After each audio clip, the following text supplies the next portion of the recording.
Well, welcome back, everyone. So the item before us now, and this is an open session, is the Ratepayers Assistance scheme. And as well as Jacinta, who's with us, could I also welcome both, here we go, Hugo Ellis, who's with us in person, and also Mark Butcher, who I think is online. Have we... Oh, not on yet? So, yeah, we'll just wait until we've actually got Mark, I think.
Okay, look, we're having a bit of a technical issue with Mark, so we will make a start.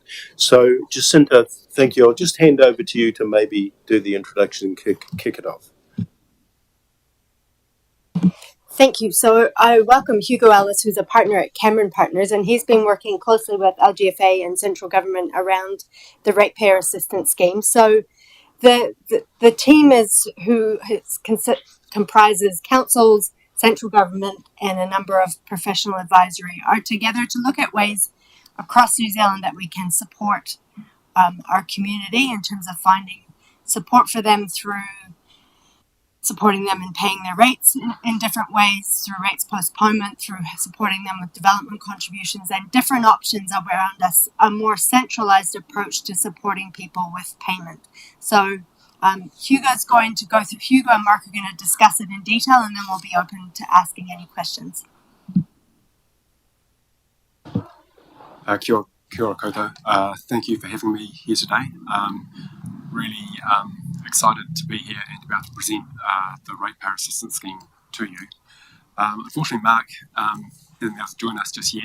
He's the Chief Executive at LGFA, and I worked with Mark back in 2010, 2011 when the LGFA was established. Council was on the establishment committee, and he subsequently sort of moved into that chief executive role, which he's been in for around 13 years now. Typically when we're presenting to councils, it's a combination of myself, Mark, and Scott Nicklin from LGNZ. Scott sends his apologies, he couldn't be here today. And Mark or Scott would typically do the lead-in in the background, but in his absence, I'll do that. So we've got some slides which will just sort of guide the conversation, and I'll just sort of run through those. The reason for the meeting today is we're at a critical juncture with with the RAS. We have feedback from the Minister that he's keen to understand whether the sector is behind it. We've had a group of funding councils that have been involved very intensively over the last 6 months, and that is Auckland Council, Tauranga, Hamilton, New Plymouth, Palmerston North, Upper Hutt, Wellington and Queenstown Lakes. And they represent around 50% of New Zealand ratepayers. So we thought we had a reasonable sort of representation from the sector, but the Minister has asked us to go wider, and that's why we've contacted you. And he wants more than just an informal response. He's looking for something formal. So that's why we're engaging, and we're hoping that we can convince you to get behind the RAS and provide that through some sort of formal support in due course.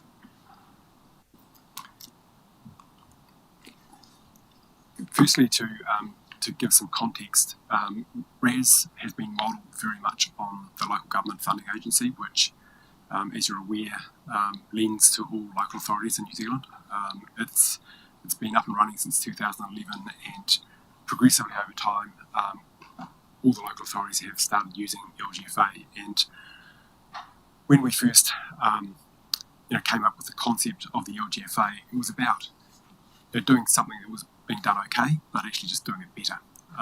And that was achieved through scale, from aggregation, from centralising the resources required and getting the specialist resources across the whole of New Zealand. So LGFA can effectively do it better and do it more cheaply than individual local authorities can. And in addition, it was able to get what we call a credit rating arbitrage. So through the joint and several guarantee from local authorities and through the proximity to central government, the LGFA has been able to get a rating that's in line with New Zealand government, and it can use that to raise really low cost financing and pass on the benefits to local authorities. And since 2011, it's estimated that the LGFA has saved the sector hundreds of millions, if not over $1 billion in lower margins. In addition, its shareholders have received a 5.6% cash dividend, and the book value of the equity has quadrupled. So it's been a huge benefit on the financing side for local authorities. It's also been a really robust investment for the local authorities that got behind it and put the equity up in the first place. And the RAS is really leveraging off the insights that we've got from the LGFA, not only in terms of the structure but also the process that we went through to get the LGFA established. The RAS will use the strength of local authority rates charges to ensure it can get a really high credit rating. It will provide services to the whole sector, so it will get scale from doing that.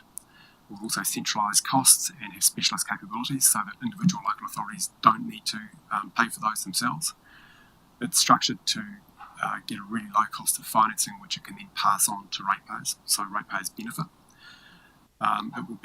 It's being designed by local authorities, and it will be majority owned by local authorities as well. And we've designed a process so that we've got development stage gates. So we're actually at the moment at the coming to the end of stage 4. So there's been a lot of work over a lot of years to get to where we're at. And at each stage, there's a stop-go decision. So we're at that point now where we're looking for a stop-go decision from the key stakeholders, being central government, local government, and LGFA. I understand that you've had some materials which describes what the RAS does and what the opportunity is, but we'll just run quickly through what these what we see the opportunity being.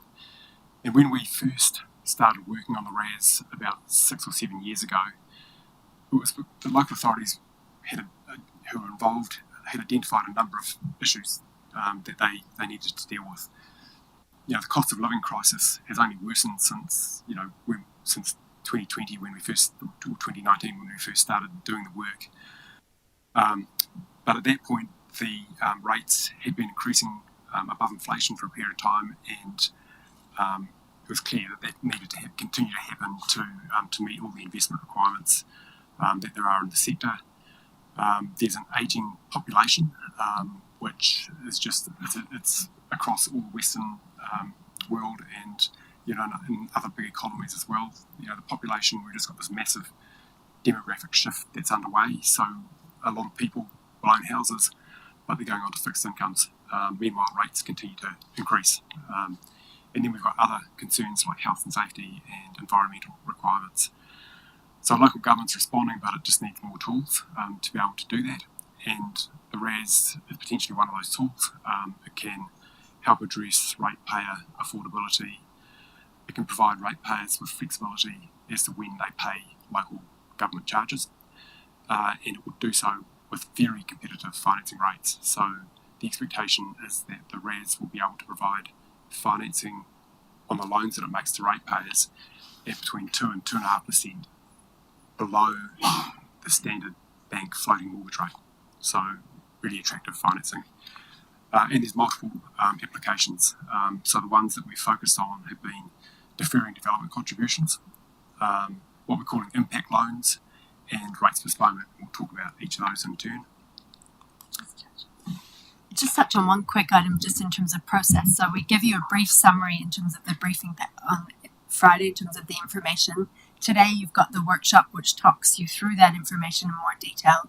And then as part of the council agenda tonight, when the agenda papers go out tonight, will be that decision paper for you about involvement in the scheme, and that will provide more detail again. So I just thought it was important I clarify that point for you in terms of the flow of information and decision.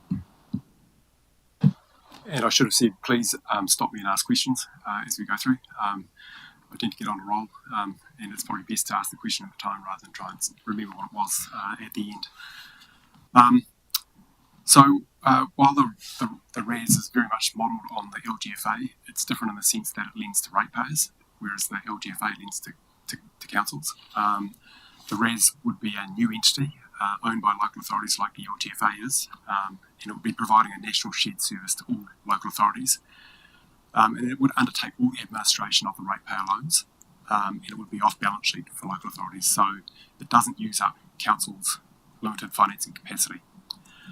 The Minister for Local Government has indicated his support with a letter in late March last year, saying he had instructed his officials to get work underway and wanted us to update the business case and engage with the sector to understand the support from the sector.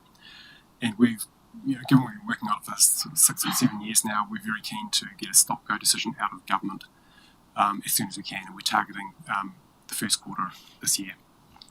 And to support the government making a decision, we obviously need to get local government's confirmation as well. What we're suggesting is that if councils are supportive, and this is we were talking about the non-funding councils, of which Horowhenua was one of, we're looking to get some sort of resolution passed which indicates that the council provides in principle support for the establishment, and assuming that the RAS is established as it's been envisaged, it would make the RAS products available to its ratepayers, and that requires councils to sign up to a joint and several guarantee. It requires councils to support ratepayer access to the products, and that would be through a link on the council's website. Basically, if a ratepayer wanted to use the RAS, they would go to their council website, click on a link, and then that would connect it through to the RAS, who would process any application.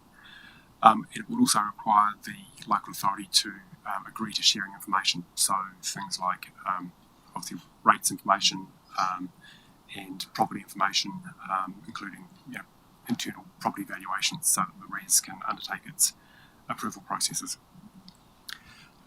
We're also keen for councils to be aware that for RAS to be established, we've estimated through the business case that between 30 and 35 million in equity would be required. And to put that in context, when we set up the LGFA close to 15 years ago, that required 25 million of equity. So it's more than that, but on an inflation adjusted basis, it's less.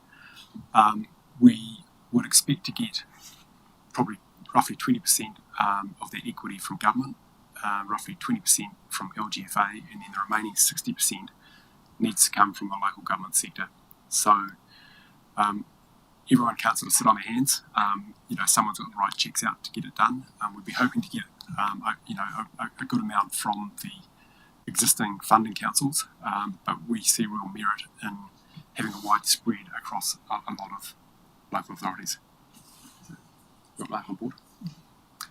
So I just had some, as you know, some teething problems getting Mark on board. So Mark, good you could join us. Thanks, Hugo, and apologies. So I'll just sort of kick on and perhaps let Mark maybe wrap things up at the end a bit further.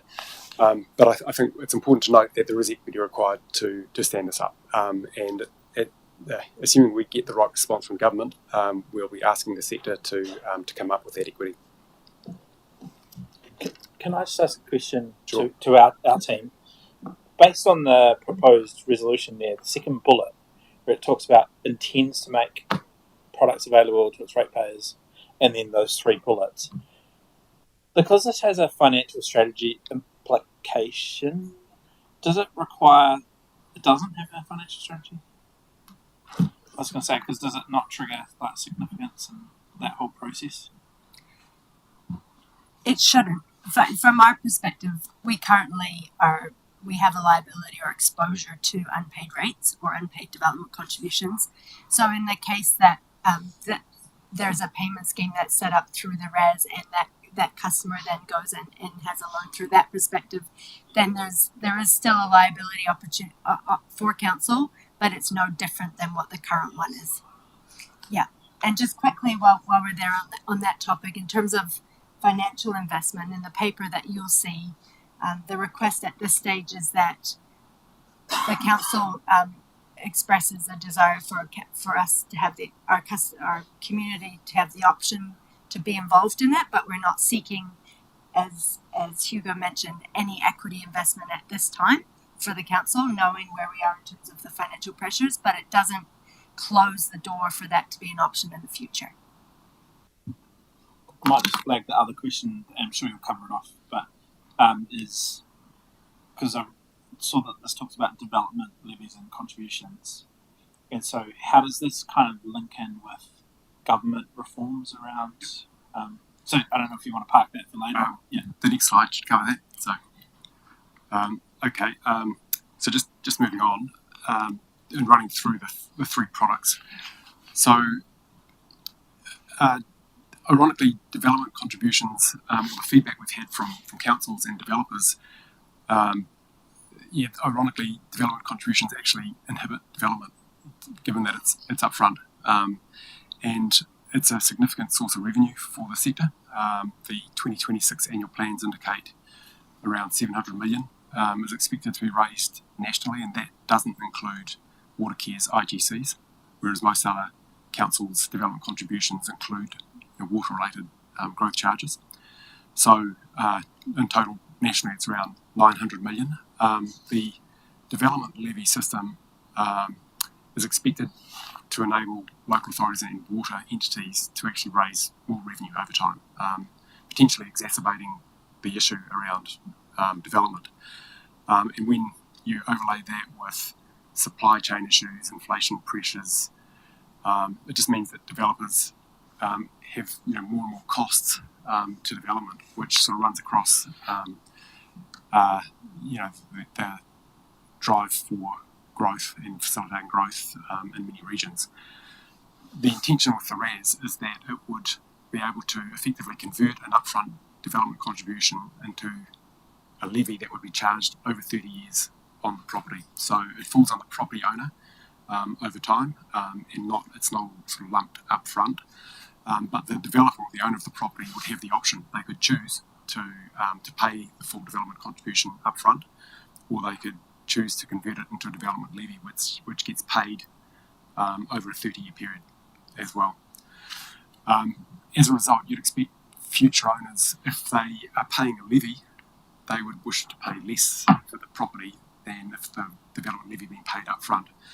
And the RAS would make available all that information on a real-time basis as to how much, how many levies are repayable and what the present value of that is, so that it's completely transparent for parties, when they're buying a property, as to what the future value of that levy is, and that should be the amount that would be deducted from the sort of the pre-levy price, for example. The owner of the property can repay the levy at any time. So some developers have indicated that they would prefer to sell the property without a levy in place, in which case, they can either pay it up front, or when they put the property on the market, they can actually pay that off so that it's not sitting against the property, or agree as part of the deal, the transaction itself, that they will repay the levy up front. So the levy is connected to the property, and the property can't be sold without the levy being paid back, or the levy is just with the property itself. So it's when the property is sold, the new owner of the property will be responsible for paying that levy. So it's just survives the sale of the property unless the property owner decides that they want to repay the levy early. So you said that's for a period of 30 years. So at the end of 30 years, if we haven't had that money, it then has to be paid. It'll be on a table mortgage basis. So at the end, the last payment in 30 years' time will extinguish all the principal and interest that's owing against that loan. And so the council is kept whole at all times. The council gets paid up front as if they were receiving a deferred DC up front. But it's the RAS that has the relationship. So the RAS is lending against that property, and it's the RAS that has to invoice that property owner to get repaid. Sorry, Jacinda, would this mean that we could change timing of imposing development contributions? Because that often happens, later on in the process. It could mean that we could bring them in earlier, especially if I'd imagine developers would be quite keen on this proposal. I mean, the way we see it working is whenever the development contribution is crystallised and becomes payable, the developer has the option at that point to either pay it up front or to elect to convert it into a development levy. Either way, the local authority receives the full amount up front. Sorry, just one more question on the DC. So it's a great initiative. Question though is around eligibility, because it looks like, and I know you guys talk about impact loans, but this didn't seem to have any eligibility restrictions in terms of age or income or anything, but the council gets to determine eligibility for this product. Is that how it works or not? The expectation is that the eligibility will be the same nationally. Yeah, so it's the idea is to keep the RAS as simple as possible and all the criteria as simple as possible. So we want to avoid individual councils having different. Sorry, that was just a misunderstanding on my end. So, is there any proposed eligibility for this in terms of age limit and income? I presume those would be the two parameters. The only age restriction is going to be for rates postponement, but for the other products, there's no age restriction. So just income? Would it be? It's actually an equity ratio. So how much equity there is in the property itself. So, for example, with rates postponement, it's actually been put in place because the ratepayers that use it won't have, much income, and that's why they can't really borrow from banks at that stage. And so it's providing. What's important is that when for rates postponement, at least, when the property is sold, that there's sufficient equity in the property to repay the rates that have been postponed. So would this be available to? So it's not really available to like commercial developers, like who wanted to set up a company structure or other entity to, like, say, mum and dad kind of investor, but they wanted to.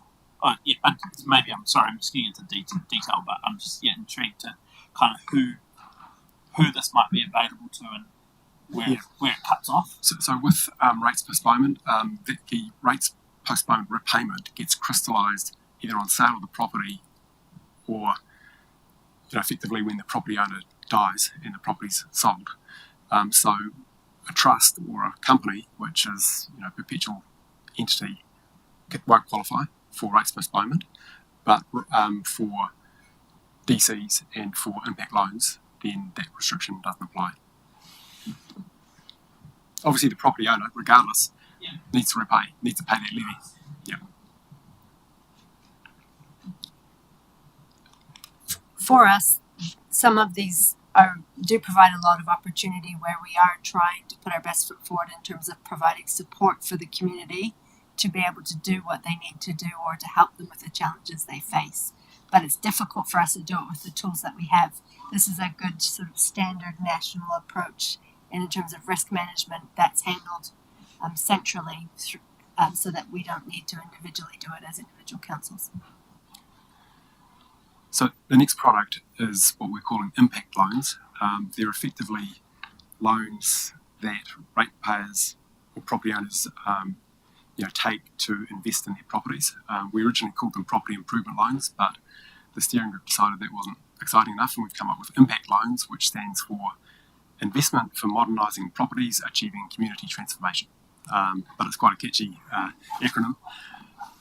So at the moment, current legislation enables local authorities to provide financing to ratepayers that can be repaid via a voluntary targeted rate, and there's a number of schemes around the country where ratepayers can borrow from the council to invest in things like insulation or double glazing or heating arrangements.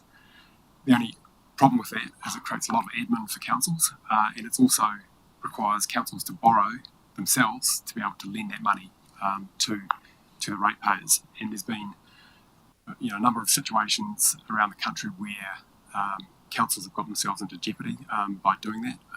Auckland Council, when it was formed, inherited a retrofit home insulation scheme from Waitakere Council. They had 30 million in loans outstanding.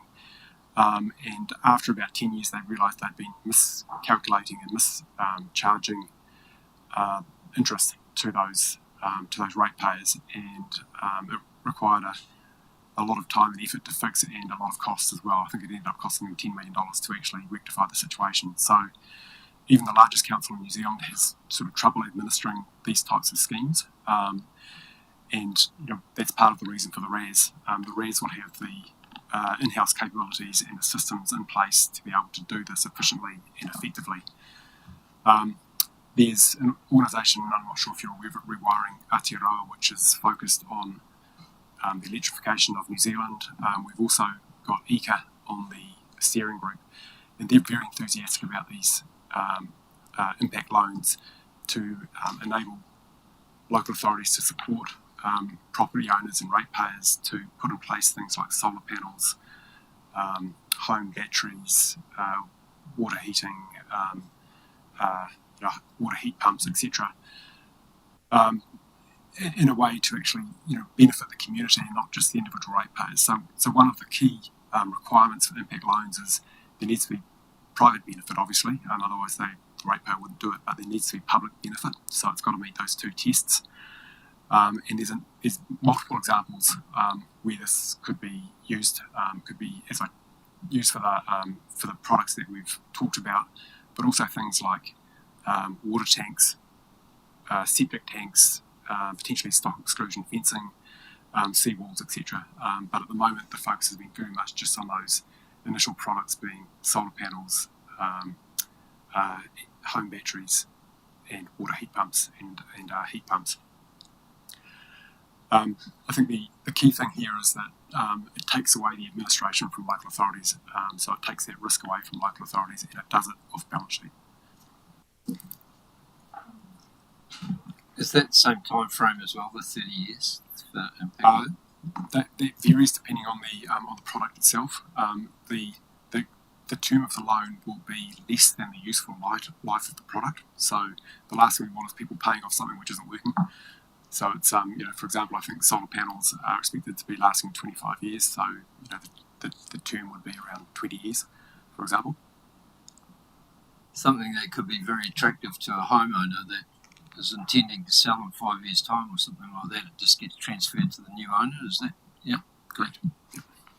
Are they thinking of working with companies in order to make the solar panels or the electric batteries and stuff, a little bit cheaper for people to buy? Yeah. So with the impact loans, the intention is that the local authority either takes responsibility and will come up with a list of certified suppliers.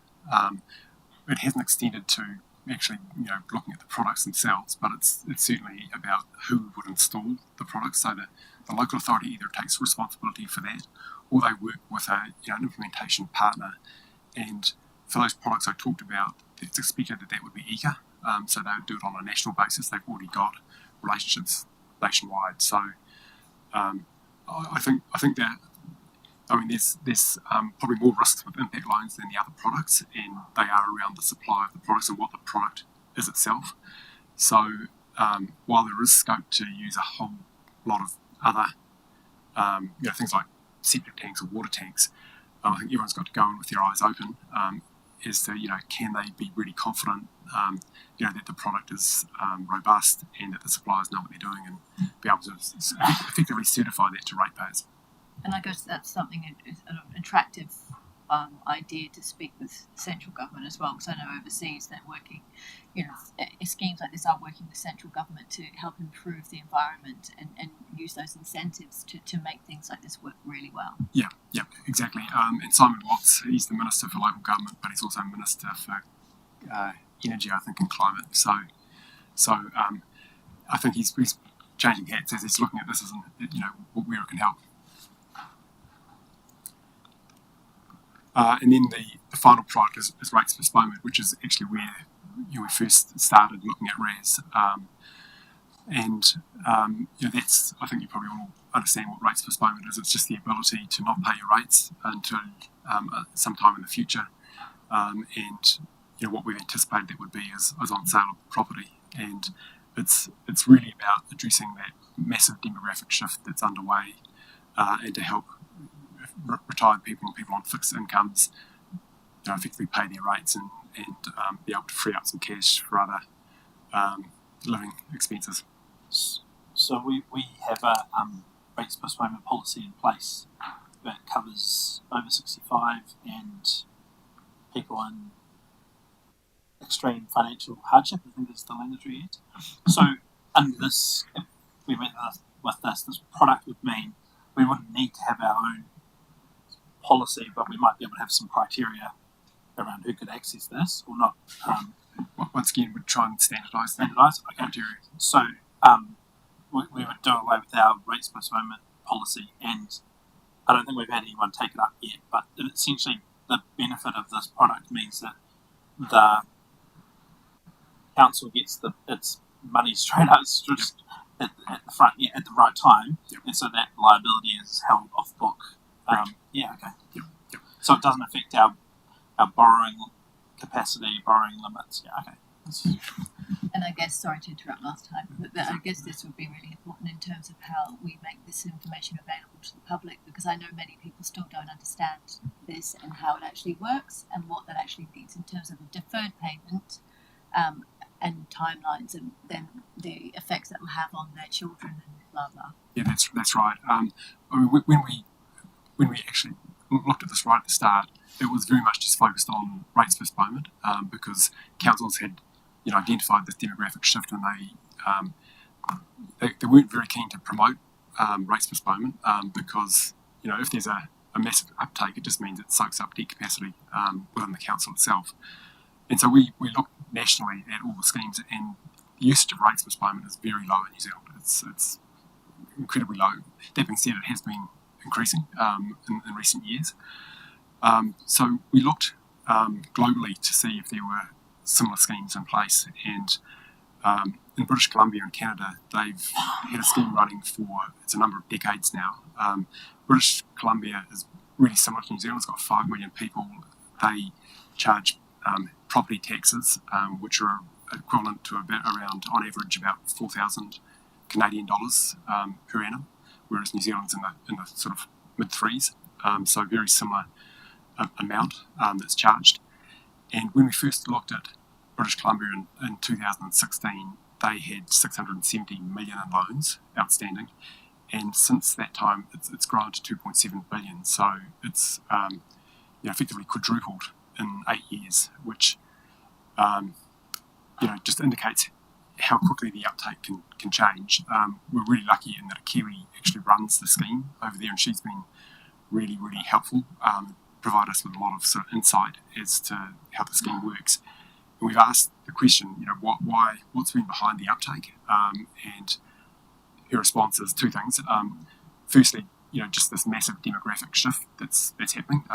British Columbia is actually probably sort of 5 to 10 years ahead of New Zealand in terms of the demographic shift that's underway. But also, historically they had, because the scheme was a legacy scheme, it was very much a paper-based application process. And that required someone to go in and sit in the office for 3 hours, taking all sorts of ID, and they moved from that to just to an online application, which apparently takes between 20 minutes and 30 minutes to complete.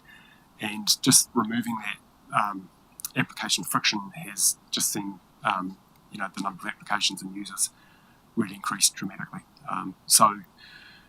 We look at that and we go, that's where New Zealand's headed, essentially. We're no different in the sense that our population's ageing. Rates at the moment represent sort of 0.5% on the property value, but that could easily be 1% within 10 years' time at the rate things are going. So just so you understand the sort of nuts and bolts about what the RAS is and then how it works. So the RAS will be a new entity. It'll be a CCO. It wouldn't have any discretion in what it does. Local authorities and central government will dictate what products the RAS can do. So you're not going to wake up one day and the RAS is suddenly doing car loans or something else. It's just sticks to the knitting the whole time. It'll be really simple. Government will have shares, local government will have shares, and LGFA will have shares. As talked about, all local authorities have the option to use the RAS, subject to meeting the membership requirements, which is supporting the origination of loans, providing information and having an IT interface so that can be really efficiently managed, and then signing up to the joint and several guarantee, which is very much modelled on what the joint and several guarantee is for the LGFA. The difference being that the exposure for a council will be in proportion to its ratepayers' use of the RAS. So it seems like a pretty sort of fair way of divvying up any highly unlikely sort of call under the guarantee itself.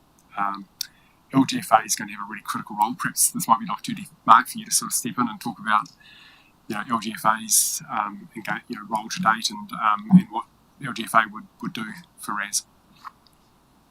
Yeah, thanks, Hugo. And look, again, apologies for turning up late, but so LGFA's we've been involved right since 2018 when this idea was sort of floated, and I was part of the team who set up LGFA with Hugo at Cameron Partners and also LGNZ back in 2010, 2011. So LGFA is really heavily involved. We think it's a bit like LGFA.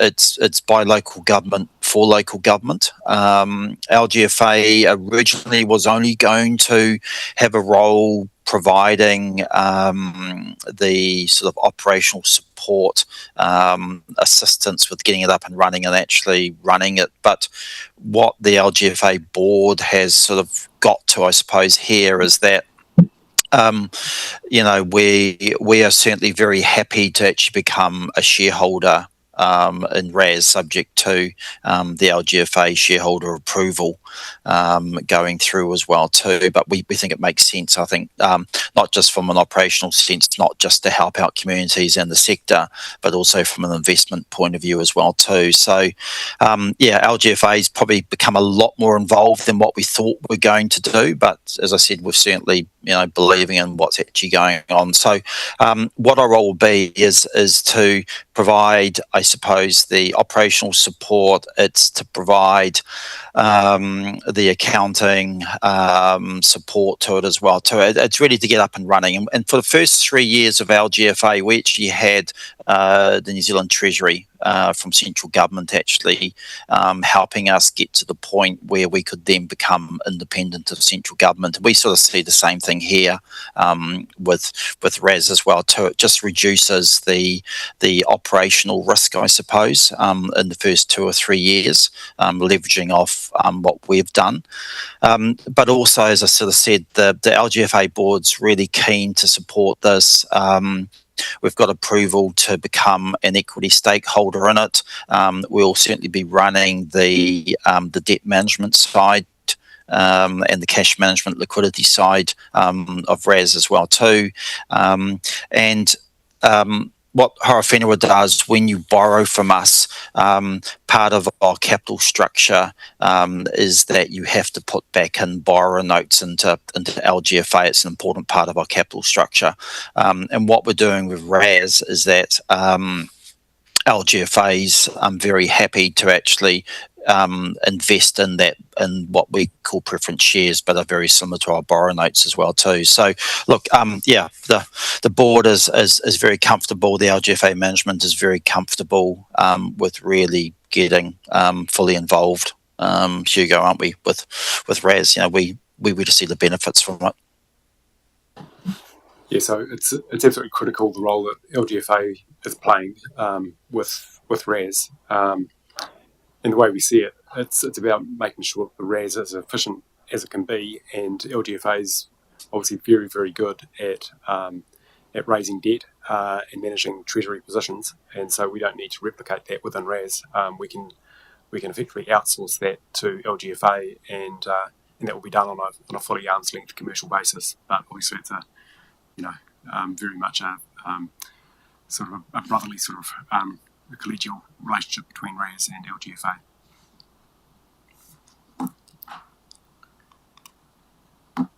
So how does RAS actually work in practice? The RAS has the ability to impose a levy like a council does, so that's how it gets repaid. So for every loan repayment, principal and interest, the RAS will effectively charge a levy.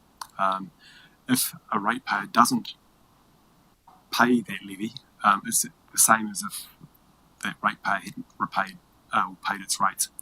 So you have the same recourse that a local authority has, ultimate recourse, which would be selling a property, but the expectation is that that would be a very unusual event for that to happen. Local authorities opt in, so the local authorities opt in to become a member, but also as to which products that the local authority would want to provide. And our expectation is that virtually all local authorities would provide rates postponement and deferred development contributions, but some may choose not to provide impact loans. Certainly some of the feedback is that just philosophically they don't see that as being a role for councils. So it's up to councils to decide what they want to do. The interface between the local authorities and ratepayers would be as seamless as possible. The members of the steering group have been really hot on this topic. They don't want to sort of create this RAS and then create a whole lot of admin for the individual councils. So the objective is to minimise the amount of admin that's required at councils to interface with RAS. But once the sort of a link is established on the local authority website, ratepayers would go to that, they would fill out the application form, that would go to RAS, RAS would process it, and once approved, in the case of rates postponement and DCs, the RAS would just make payment through to the local authority, so it's kept whole. In the case of impact loans, once the ratepayer has confirmed that the product has been installed to their satisfaction, the RAS would make payment to the supplier. So that's the slight difference between those, the different products. So who's involved? We've talked about this, so I won't go through it in any too much detail. Obviously LGNZ, funding councils, LGFA, Rewiring, Aotearoa, ECA.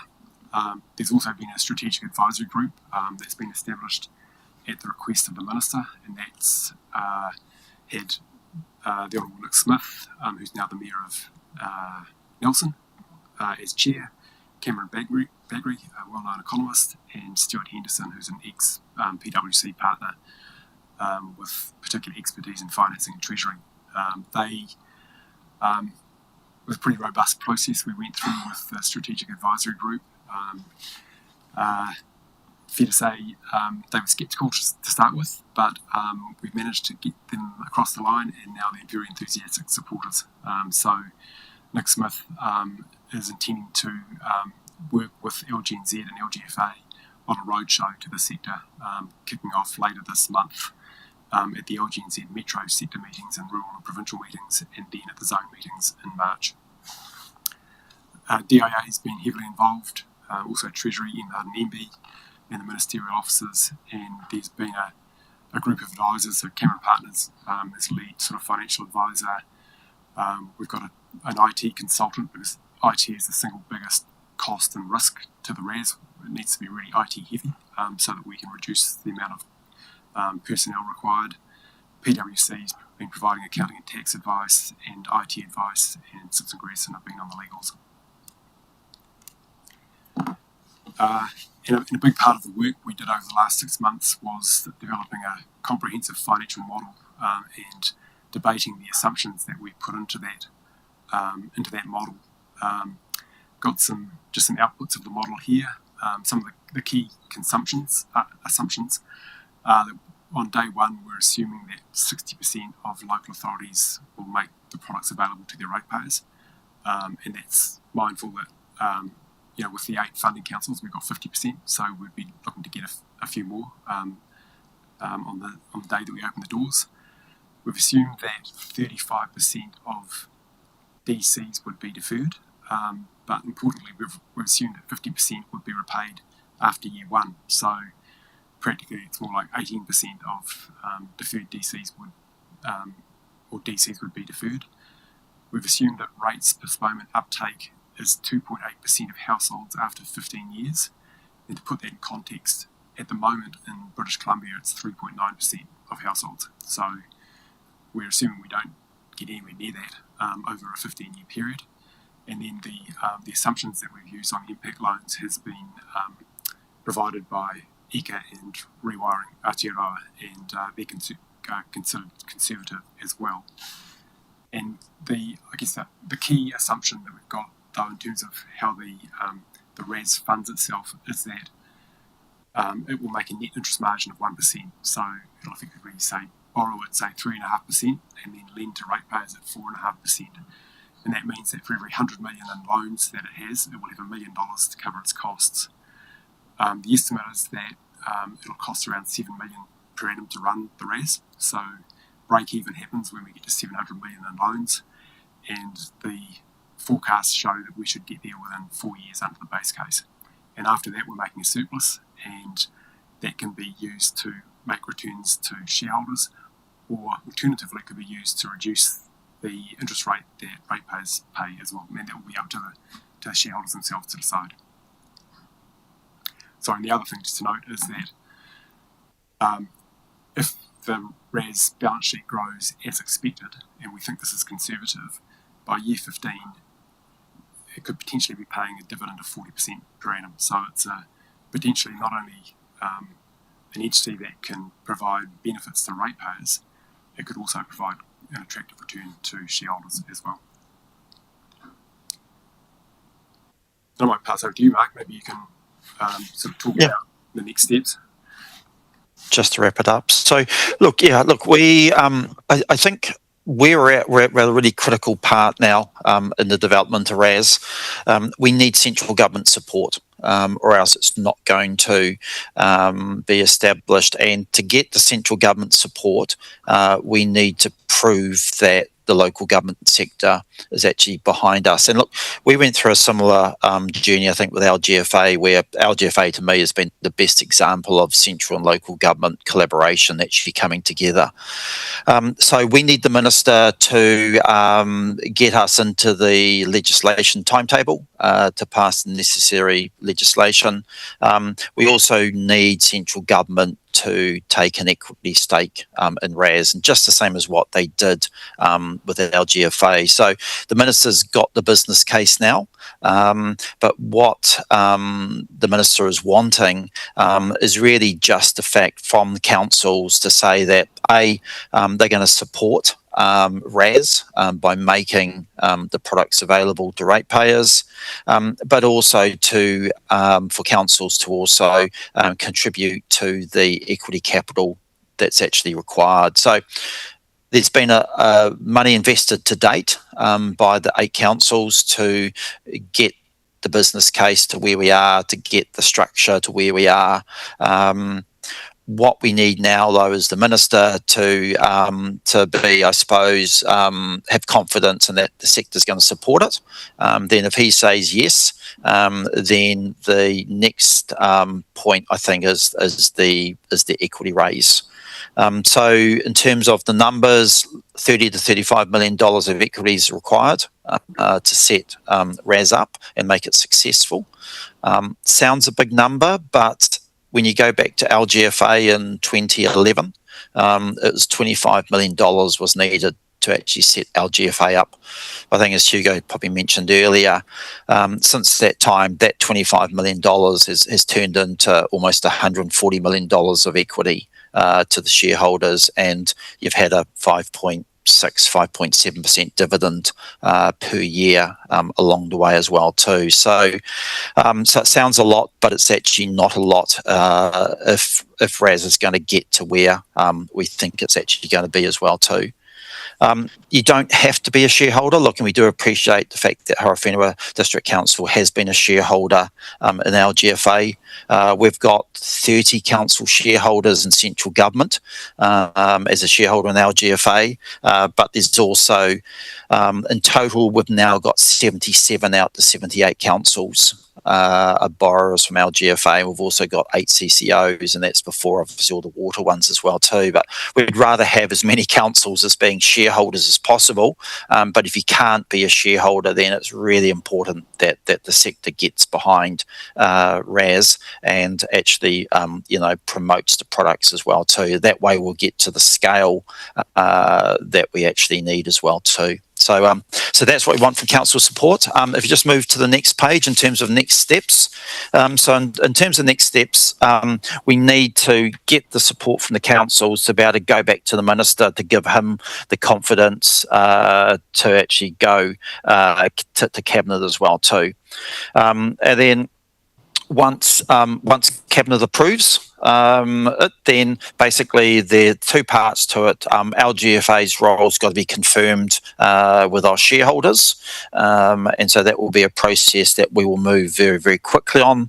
And then the 78 councils will be approached formally to join RAS as members, to promote the products, but also have the opportunity to participate as shareholders as well too. So that's the next steps. And what we're looking for at the moment, obviously, is more the commitment from as many councils as possible to give the minister the confidence to actually say that RAS is actually going to be viable. So that's what we're asking for. Is that really is a resolution from as many councils as possible to be able to take back to the minister to say that, look, once it's established, Horowhenua District Council is going to sign up to the joint and several guarantee. It's going to support or enable your ratepayers to access the RAS products and to also help with the operational side of RAS as well too. So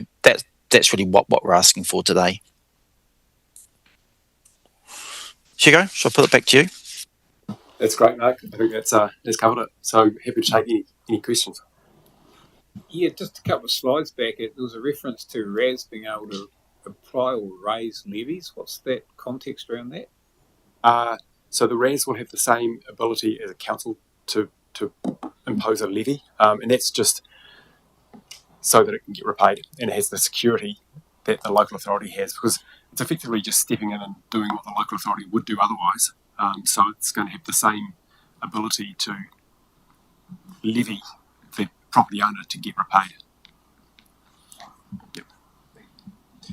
Thank you. Any other questions or observations? Oh, Joe. Yeah. Just a couple of kind of down in the weeds questions, but one is the rates rebate scheme. Somebody could get a rates rebate as well as a rates postponement. Is that correct? And just a kind of a query about, I think the word is delineation and communication. This would be a very separate entity from council, and so just understanding that there's some communication around that, because there is always the risk that council gets seen as being all things to all people. I guess you've thought about that. Well, it's a really good point. And I think the steering group was thinking that the RAS is an entity that has its own brand. The alternative is it's just a white label product. It could just sit behind every council. It doesn't need to have a brand. It could just be the mechanics, an off-balance sheet vehicle for doing all this. That's one question around. It's probably still just trying to get my head around, particularly the development levies thing, and just how this, because it sounds all really good in terms of the approach, but how will you stop people from abusing the facility? So, like, I'm thinking of a situation right now where, say, you've got somebody who owns their own property, 2,000 square metre property, and they decide to put a 70 square metre granny flat on it. So right now, they wouldn't go have any subdivision costs, they'd have construction costs, and they'd have development contributions. So they might say, oh, well, I've got to pay the construction costs, I can do that. But I'll use this scheme for the DCs that I'm liable for, because I can access a much cheaper lending rate than I can if I borrow from my own bank. So is that kind of conceivably possible, or is it? Sorry, that's possible. It's trying to remove any impediment to development. One thing, just to I was just following up from that. Does the same apply to commercial buildings as, if they want to put solar on the building, and do they qualify for it as well, even though they're in principle, there's no reason why they would qualify. I mean, they're a property owner. They're required to pay rates. They'll be required to repay any levy that would be charged to ensure it gets repaid. Any other councillors wish to contribute? Yeah, I'll do that in a moment, Jacinda. Yeah. So look, sorry. Clint, Just wanted to expand on the impact clause. You had some examples up there of what it could look like. So I guess, is there a thinking that in future that would expand to other sustainable options that would be open to a property owner, to the likes of grey water, plumbing, rain catchments, stormwater treatments for individual on-site properties as a potential funding mechanism as well? Yeah, once again, in principle, it could easily expand, and it's intended that does happen, except it's got to go through a process to be approved. So the way that would happen is a local authority or a group of local authorities would get together and prepare a proposal, which would firstly go to the RAS itself, and it needs to be approved by the RAS board and also by the RAS shareholder council, which is the same as the LGFA shareholder council. So all the councils get to look at it and go, we either like the look of this or we don't. Then it's got to go to Cabinet and be approved by Cabinet as well. So there's quite a robust approval process required. I mean, one of the things that sort of springs to mind is just the level of maturity of the product itself. I mean, you wouldn't want it to be applied to a product that hasn't been proven and turns out to be something that doesn't work in due course. So that'll be one of the sort of criteria that would be applied as part of that screening process. Jacinta, over to you, and then I'll do a final wrap. Yep. Just in terms of linking back to the council's priorities and financial discipline, in terms of when you think about looking at other options to support funding, looking at alternate funding models, and also from a financial strategy perspective, managing the council's balance sheet and looking to find other ways to make sure that we can get payment for the services that we provide sooner, so that there's more capacity in the council's balance sheet. It does provide opportunities for a number of the priorities that you've set within financial discipline. Yes, so look, decision time a week from today, but there is no doubt at all that the detailed presentation that you've given today, both Hugo and Mark, thanks Mark for joining us, has given us a depth of understanding we would not otherwise have had. So thanks very much to you both for your presentation. Thank you. Also, this now draws to a close our workshop.